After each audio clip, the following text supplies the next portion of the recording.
Nasir electronics mobile shoppe furniture व e bike centre Salgare घेऊन आली गुढीपाडवा धमाका इलिको कंपनीची ई बाईक सर्वात स्वस्त एकदम जबरदस्त फक्त 39,500 पासून पुढे कोणत्याही कंपनीची जुनी ई बाईक द्या नवीन ई बाईक घ्या एक्सचेंज ऑफर बजाज फायनान्सच्या साहाय्याने 0% व्याजदर कोणत्याही वस्तू खरेदीवर लकी ड्रॉ कुपन आमच्या शाखा क्रमांक 1 पोस्ट ऑफिस समोर सलगरे शाखा क्रमांक 2 हिरा हॉटेल चौक मिरज शाखा क्रमांक 3 देशिंग कॉर्नर कवठे महांकाळ शाखा क्रमांक 4 नायरा पेट्रोल पंप समोर हल्याळ रोड आथनी।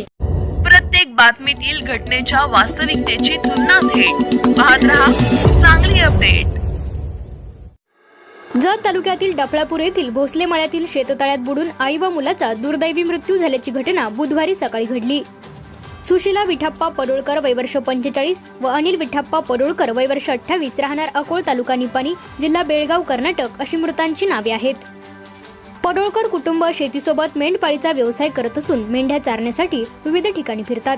गेल्या महिनाभरापासून हे कुटुंब जत तालुक्यातील बाज डफळापूर व अंकले परिसरात मुक्कामी होते। मंगळवारी डफळापूर येथील दिलीप भोसले यांच्या शेतात मेंढ्या थांबवण्यात आल्या होत्या। बुधवारी सकाळी सुशीला पडोळकर पाणी आणण्यासाठी शेततळ्याकडे गेल्या असता त्यांचा पाय घसरून त्या पाण्यात पडल्या। त्यांना वाचवण्यासाठी मुलगा अनिल याने तात्काळ तळ्यात उडी मारली, मात्र दोघेही पाण्यात बुडाले। कुटुंबातील इतर सदस्यांनीही यावेळी मदतीचा प्रयत्न केला। मुलगी सुनीता हिला जावई हलप्पा यांनी सुरक्षित बाहेर काढले, तर दुसरा मुलगा लकप्पा याने अनिलला वाचवण्याचा प्रयत्न केला, मात्र तोपर्यंत उशीर झाला होता। स्थानिक नागरिकांच्या मदतीने दोघांना पाण्याबाहेर काढण्यात आले। जत पोलिसांनी घटनास्थळी भेट देऊन पंचनामा केला। दोन्ही मृतदेह शवविच्छेदनासाठी जत ग्रामीण रुग्णालयात पाठवण्यात आले होते।